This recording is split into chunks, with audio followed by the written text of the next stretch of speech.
It's your Olympic Hockey Daily bonus episode today, presented by Locked On NHL. And on this episode, we've got a report from Beijing and a USA versus Finland and Canada versus Switzerland preview.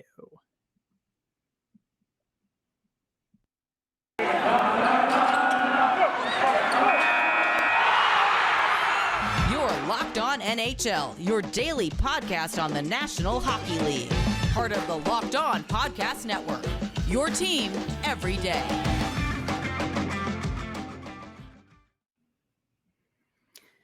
Welcome to this bonus edition of the Locked On NHL Olympic Hockey Daily. I am Rachel Donner from Locked On Flyers. I'm on Twitter at @rmiriam.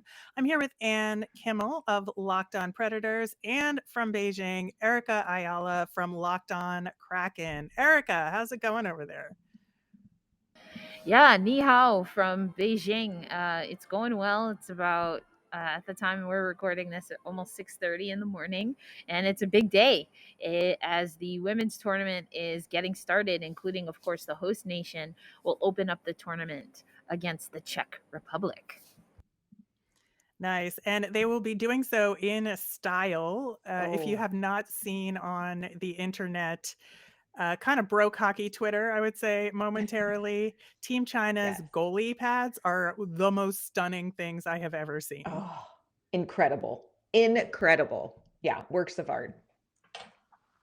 Yeah, I mean, I think what's been super cool is, especially, I didn't remember as I was planning this massive trip that we were actually going to be here. The Olympics were going to be hosted in China just before the Lunar New Year. And so it's been really cool to see a lot of the culture on display in that way, including with the mascot. I talked about it on Locked On Kraken, but especially the lantern mascot for the Paralympics kind of fits in all of that culture. And we know as hockey people and hockey podcasters that goalie pads, goalie helmets are really where you can see individuals take in the culture of a city that they're playing for, or in this case, a country that they're representing. And so, yeah, I think like who doesn't want like a fire breathing beast right on their pads? I think that's right. awesome. That's right. They're almost too pretty to play in, but I'm sure they're going to play in them. But oh my gosh, just absolute works of art. They are. Thanks for making Locked On NHL your first listen every day. We are free and available on all of your favorite podcasting platforms. You can watch us over on YouTube as well. Speaking of style, I'm very excited to see the style of all the countries in the opening ceremonies. Yes. And we have several hockey players that will be flag bearers for their nations in these opening ceremonies. I think most especially, I'm excited to see Marie-Philip Poulin carry that flag for Team Canada. Yeah, so I was just about to leave the media center and they were saying, oh, like the Team Canada is going to announce their flag bearers. And I was like, I mean, I'll find out later. It'll be fine. But something told me, all right, go to the press conference. And I did. And it was really cool to hear Marie-Philip Poulin and Charles, I'm forgetting his last name right now, but the two flag bearers for Canada talk about when they found out, which was almost a month ago, and then Wow. having to keep Oh my God. having to keep that secret from their teammates because Charles is a speed skater, and so we're training with that group, and then of course Marie-Philip Poulin with the women's national team, and you know, like Wow. it's a big deal, and it's one of those things that people try to keep close to the chest. And Marie-Philip was saying that she she was was getting close to the games, and everyone just naturally is like, oh, we're gonna get the announcement soon, who do you think it is? And she's like, oh, I don't know, I guess it could be anyone. Gotta play that off. Yes, and so then she told the story of Gina Kingsbury, who's of course heads up women's hockey for Hockey Canada. They had a team meeting. They haven't been having a lot of extended time together. I know that from an interview I did with Sarah Nurse, but they scheduled a team meeting that took care of some business, and then it was officially announced. And so Marie-Philip could share with her teammates and kind of, release that secret. But her and Charles, the two flag bearers, it sounded like they were messaging each other to be like, wait, hey, have you told your teammates? Like, how are you handling it? So at least they had each other. Oh my gosh, Nice. that's so exciting. That's really interesting too. I didn't think that they would know that far in advance. That's really interesting. That feels almost like the Spider-Man No Way Home spoiler territory Mhm, there. mhm. There are several other hockey players carrying flags in opening ceremonies. They are all men. Valtteri Filppula will be the flag bearer for Team Finland, Frans Nielsen for Team Denmark, and Loris Darzins for Team Latvia. So that'll be fun to see some more hockey players out there at Yes. opening ceremonies. I mean, yeah, we're probably biased here, right? But I'm so excited for the hockey tournament. I think that a Yeah. lot of people in North America, kind of stick to the storyline that NHL players will not be there. But we've seen in Olympics where that's been the case before. I think honestly, if you're talking stateside, we always like to talk about the miracle on ice, and those weren't a bunch of NHLers. Let us not forget. But for Marie-Philip Poulin, I think it's going to be so exciting. I mean, like Captain Canada, just amazing. Will absolutely rip out the hearts of the United States, especially in a gold medal game and Ooh. especially in overtime. And so just the humility, though, that MPP, as we say, has been able to carry throughout her career has been amazing. And I have never been to an opening ceremony or a closing ceremony, but I've seen a bunch on TV. But it seems like it's a pretty big deal. I mean, we know it's a pretty big deal, and it sounds like from what she was saying that there's something, it hits a little different, as the kids say, this year Mhm. for so many reasons. So I think it'll be exciting. She and Charles, though, were asked in that press conference about, some of what politically is happening in China, and they respectfully deferred to not get into that and really Mhm. focused on the uplifting aspect and element of the Olympics. But I think it's worth mentioning that people are certainly, as is the case with every Olympics, still kind of focused on what's happening even outside of this. I think they call it like a closed loop, this closed loop that we have Right. here in Yeah. Beijing, China. Well, we did learn that Eric Stahl is going to captain the men's team for Canada, which is pretty cool. I think it's a really great honor for him, and I think he's taking it in stride. Well deserved. I'm not a bit surprised when you have Papa Hockey there with some of these other players. I think it's a good choice. I think he makes a strong captain, and it'll be good for them to have somebody to kind of look to who's got a lot of experience. Absolutely. Just another bit of news, Erica. You just talked about players trying to keep things uplifting, and I'm sorry, but we have to talk about COVID because it's a real thing in the Oh. world. But several members of the Danish team have tested positive, and then Canada's men's team had canceled a scrimmage or like a practice game Mhm. against Team Switzerland due to a positive test on the Swiss team. So we're gonna Mm. have to keep an eye out on that. But I know they're doing everything they can right now to keep this tournament going. Um, Erica, do you have any other kind of first impressions of what the hockey tournament is going to look like? Again, I'm just really excited. I think the women's tournament is exciting because this is the first competition or Olympic tournament, I should say, where there will be a field of 10 teams. And so I'm really Yes. curious to see what this will look like.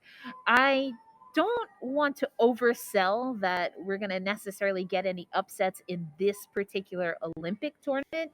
That being said, I think that we should definitely put a pin and keep an eye on this Olympic tournament because I think it definitely holds promise for what we'll see at the international level. So world championships and even the Four Nations tournaments that happen around the world. I think that this could be a springboard for teams like Denmark, the Czech Republic, and even the hosts, China.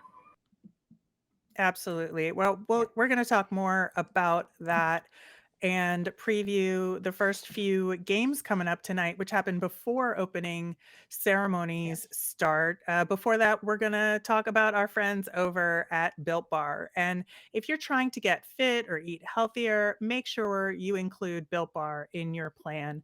Built Bar is a protein bar, but they taste just like candy bars, and some of them are even better, I gotta say. They make it so easy to stick to your plan. They taste so good, unlike some other protein bars, which can be chalky or waxy or taste like chemicals. And, if you want to eat healthy but not be boring, Built Bars are for you because they're covered in 100% real chocolate. So when you're craving a snack or a treat, you reach for something that's healthy and tastes incredible. Your typical Built Bar has 130 calories, 4 grams of sugar, 4 net carbs, and 17 grams of protein.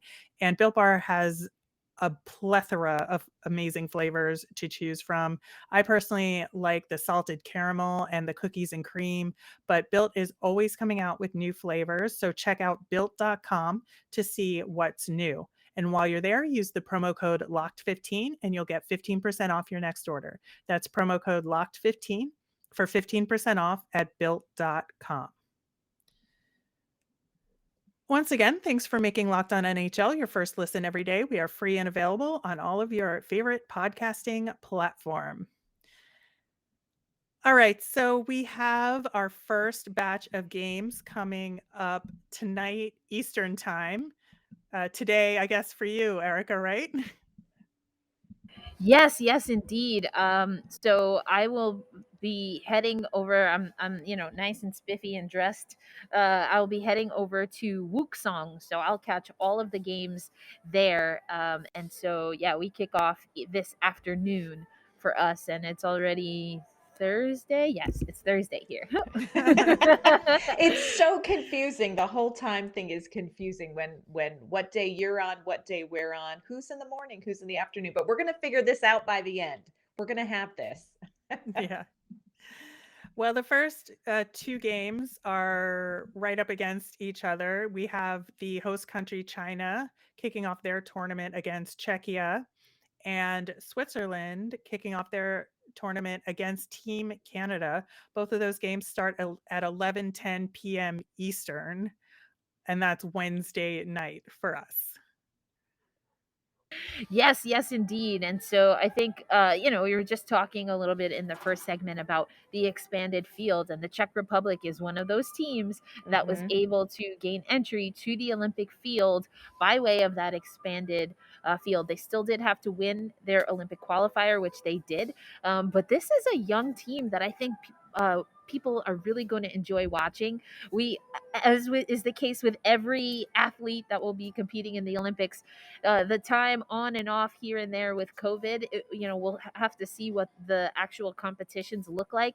But the Czech Republic, on paper, they have a really nice kind of mix of experience, such as Katarina Mrazova, excuse me, who has played in the CWHL with the Boston Blades. She's played in the NWHL with the Connecticut Whale, and has also played in Sweden. And then you have the Chinese national team, where, and we alluded to this offline, but for those who don't know, the Chinese Federation invested in women's hockey years ago, again with the Canadian Women's Hockey League, and actually put together, it was two teams and then they kind of formed into one.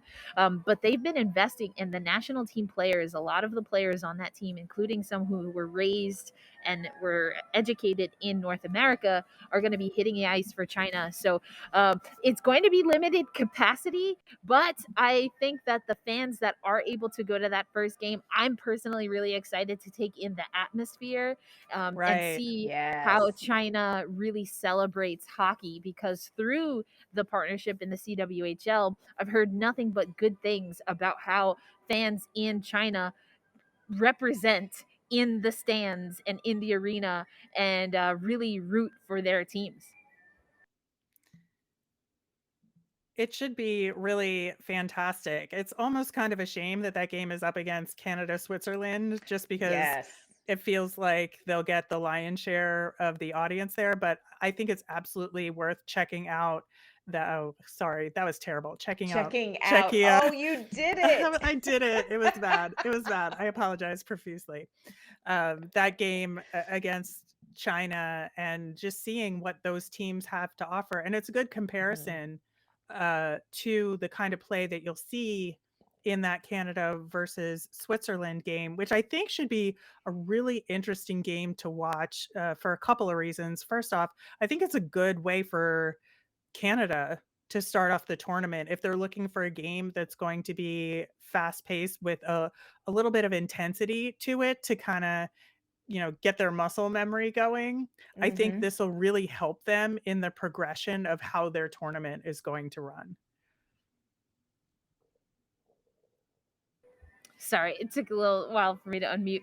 Yeah, I think you're absolutely right. And I think if we look at, this Swiss team, they didn't like necessarily how they showed up in world championships, and they had a bit of a rocky end, but they did, advance. They were out also Alina Mueller, who is a absolute phenom in Mhm. NCAA.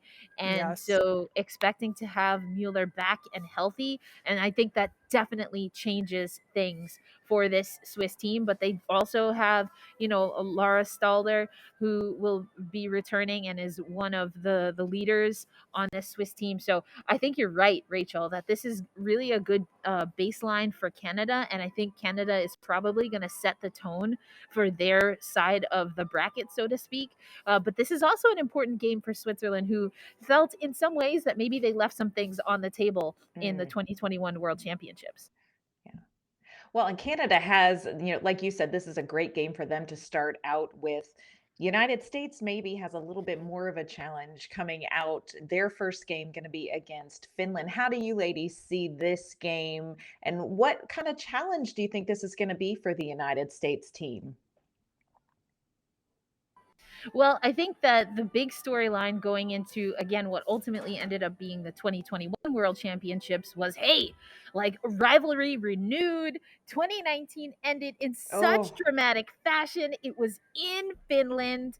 The Finnish team thought that they won gold, celebrated like equipment on the ice, and then that goal gets called back and they lose to the unreal. United States. It was wild. I still couldn't explain. If you gave me $1 million, I still couldn't like definitively explain what happened, except Me absolute neither. chaos. No. Right, it was just absolute chaos and drama. So going into 2021, that was a big game circled in the Hmm. women's hockey and greater hockey space, but that never really came to fruition. Partly because the freaking brick wall that is Nora Ratu was injured and did not compete Yes. Mhm. in 2021. So, all right, boom, here we go. Rivalry renewed, Olympics. But if you look at the Finnish roster, you know Mm, who's not on there, and it has nothing to do with COVID protocol or injury, as far as we know. Nora mhm. Ratu did not make the final Olympic roster for the Finnish national team. And the reports are that it is because of a personal dispute with her and the acting head coach. And this is a massive storyline. As much as we want to talk about what's happening on the ice, this is major in hockey, especially Mhm. at the international level. And you can't not talk about it. So, as far as what Finland is going to look like, they have obviously another crew of goaltenders, including Miri Räisänen, who has also played in North America in the professional league, the NWHL at the time, now Yep. known as the Premier Hockey Federation. So we'll see. But to say that, it is an understatement to say that the goalie trio for Finland has some big pads to fill. Absolutely. But they also have a couple really great defensemen on that team in Jenny Hirakoski and Nelly Leitinen. Yes, absolutely. And you said it right there. Defensively, whether you call it from the netminder or the D pairings, the defense has been really good for Finland and has been what has kept them in that third spot right behind Canada and the Yep. United States Yes. as they toggle for that number one spot. So it's going to have to be some of their veterans, especially on the blue line. Once again, defense coming through. Then, if they can hold on and then get a few of their skilled forwards to score. I think that's what it's going to take for Finland. But that's been the game that they've played. So we'll see if they can just take it one notch up and really come for a number two and number one spot that they've been really knocking at the door for a handful of years now. They absolutely have. So I think, looking at Switzerland, looking at Czechia, looking at Finland, those are your next tier teams to keep an eye on. And I think getting to know those players and especially the younger ones on those teams as sort of the generational turnover is happening in women's hockey is going to be really fun to see.